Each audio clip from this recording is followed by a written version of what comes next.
पंजाब के पूर्व डीजीपी मोहम्मद मुस्तफा के बेटे अकील अख्तर की बीती 16 अक्टूबर को संदिग्ध हालत में जो है वो मौत हो गई थी और उनकी मौत के बाद कुछ वीडियो जो है वो सामने आए थे, जिसके बाद शमशुद्दीन नाम के एक शख्स ने मोहम्मद मुस्तफा और उनके परिवार के खिलाफ एक शिकायत जो है वो पुलिस को दी थी। पुलिस ने भी इस पूरे मामले में शिकायत के आधार पर एक एफआईआर जो है वो दर्ज कर ली थी। अकील अख्तर का जो अंतिम संस्कार था वो सहारनपुर के ही उनके पैतृक गांव हरडाखेड़ी में हुआ था और अभी भी परिवार के लोग जो है वो उसी हरडाखेड़ी गांव में अंदर मौजूद है। मोहम्मद मुस्तफा भी वहीं पर हैं और जो उनकी पत्नी है पूर्व कैबिनेट मंत्री रजिया सुल्ताना और अकील अख्तर की पत्नी वो भी गांव के अंदर मौजूद हैं। लेकिन अब जानकारी मिल रही है कि कल पंजाब के ही मलेरकोटला जो कि उनका आवास है मोहम्मद मुस्तफा का, वहां पर एक प्रेयर मीट जो है वो रखी गई है अकील अख्तर के लिए और उस प्रेयर मीट के बाद जो पूर्व डीजीपी हैं मोहम्मद मुस्तफा वो एसआईटी के सामने पेश होकर अपना पक्ष जो है वो रखेंगे। ये पूरा मामला काफी हाई प्रोफाइल था, जिसके बाद पंजाब पुलिस ने इस पूरे मामले की जांच के लिए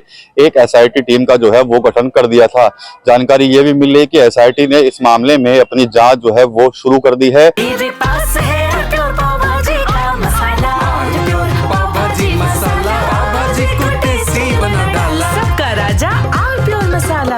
और मोहम्मद मुस्तफा के जो करीबी हैं या फिर उनके जो कर्मचारी हैं उनसे भी एसआईटी की टीमें जो हैं वो अलग अलग तरीके से जो है पूछताछ कर रही हैं। हालांकि जो अकील अख्तर था उसके पहले वीडियो के बाद जब दूसरा वीडियो आया था तो उसमें कहीं ना कहीं वो अपने परिवार की तारीफ जो है वो करता हुआ नजर आ रहा था।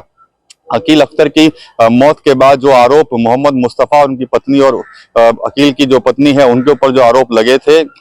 उसके बाद मोहम्मद मुस्तफा का भी बयान आया था और उन्होंने इसको पूरी तरह से एक राजनीतिक साजिश जो है वो करार दिया था और साथ ही कहा था कि सबको पता है कि 18 साल से मेरा जो बेटा है अकील अख्तर वो काफी बीमार था और ड्रग्स के चंगुल में वो बुरी तरह से फंस गया था, जिसकी वजह से उसकी जान जो है वो कहीं ना कहीं चली गई है। अकील अख्तर की मौत के बाद इस पूरे मामले को लेकर काफी बहस जो है वो छिड़ी हुई है। हत्या का आरोप जो है मोहम्मद मुस्तफा के ऊपर ही लगा था कि उन्होंने ही अकील अख्तर को की हत्या जो है वो करवाई है, लेकिन मोहम्मद मुस्तफा ने इस पूरे मामले में अपनी चुप्पी तोड़ी थी और आरोपों को एक राजनीतिक साजिश जो है वो करार दिया था। और साथ ही साथ जो शमशुद्दीन नाम का जो व्यक्ति जिसने मोहम्मद मुस्तफा और उनके परिवार पर आरोप लगाए थे उस पर भी कहीं ना कहीं मोहम्मद मुस्तफा ने बड़ा हमला करते हुए कहा था कि जो शमशुद्दीन है वो किसी राजनीतिक साजिश के चलते उनके ऊपर जो है वो एक बड़ा आरोप जो है वो लगा रहा है और वो इस मामले में जो एसआईटी गठित हुई है उनके सामने पेश होकर अपने ऊपर लगे आरोपों को जवाब जो है वो देंगे। मोहम्मद मुस्तफा ये भी कह चुके हैं कि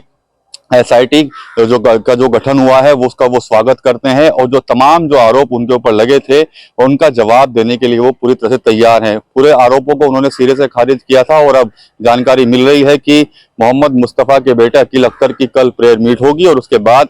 मोहम्मद मुस्तफा एसआईटी के सामने पेश होकर अपना जो पक्ष है उसको वहां पर रखने वाले हैं। टीवी 9 यूपी के लिए सहारनपुर से विकास कपिल।